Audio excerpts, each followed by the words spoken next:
আসসালামু আলাইকুম। আমাদের এলাকার মধ্যে যারা সমাজ সংস্কারে উল্লেখযোগ্য ভূমিকা বা অবদান রেখেছেন, তাদের মধ্যে অন্যতম মরহুম আলহাজ শফি কোম্পানি। আজকে উনি আমাদের সমাজ সংস্কারের ক্ষেত্রে যে অবদান রেখেছেন তা তুলে ধরা হলো। প্রথমে ওনার জন্ম পরিচয় ও শৈশব সম্পর্কে জানব। তিনি 1965 ইংরেজি সনে 13 আগস্ট 1372 বঙ্গাব্দে হাটহাজারী ফতেপুর এলাকার বখতিয়ার ফকির বাড়িতে এক মুসলিম পরিবারে জন্মগ্রহণ করেন। তার পিতা মরহুম জালাল আহমদ, মাতা মরহুমা নুরসাফা বেগম। এই দরুনিতে তার শুভ আগমন গরিব, অসহায়, দুস্থ ও মেহনতি মানুষের জন্য পরম আশীর্বাদ হয়ে এসেছে। তিনি দারিদ্রতার বেড়াজালে বেড়ে ওঠেন, কিন্তু তিনি দারিদ্রতাকে জয় করে দেশের খ্যাতিনামা একজন ব্যবসায়ী হিসেবে পরিচিতি লাভ করেন।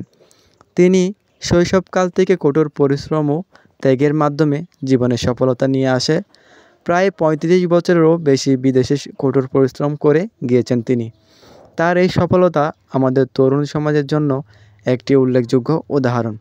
সুন্দর মন মানসিকতা ও পরিশ্রমী সাফল্য বয়ে আনে, তার একমাত্র দৃষ্টান্ত হলেন তিনি। আমাদের এলাকার ক্ষেত্রে যে উন্নয়ন বা যে সংস্কার ক্ষেত্রে তিনি ভূমিকা রেখেছেন সেগুলো হলো, শাহী গ্রুপের চেয়ারম্যান মরহুম শফি কোম্পানির অবদানের কথা বলার বাহিরে, তবে তার উল্লেখযোগ্য কিছু অবদানের কথা তুলে ধরার চেষ্টা করছে।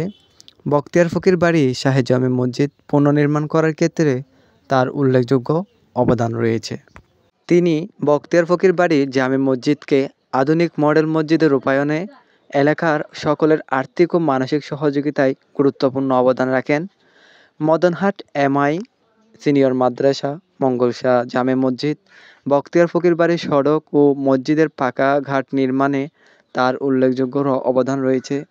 পরিশেষে আল্লাহ তাআলার ডাকে সাড়া দিয়ে তিনি আজ চিরনিদ্রায় শায়িত আছেন। আল্লাহ পাক ওনাকে জান্নাত নসিব করুক, আমিন। এইরকম আরও নিত্য নতুন সামাজিক গুরুত্বপূর্ণ ভিডিও পেতে আমাদের ফেসবুক পেজ ও ইউটিউব চ্যানেলটি সাবস্ক্রাইব করে পাশে থাকুন। আল্লাহ হাফেজ।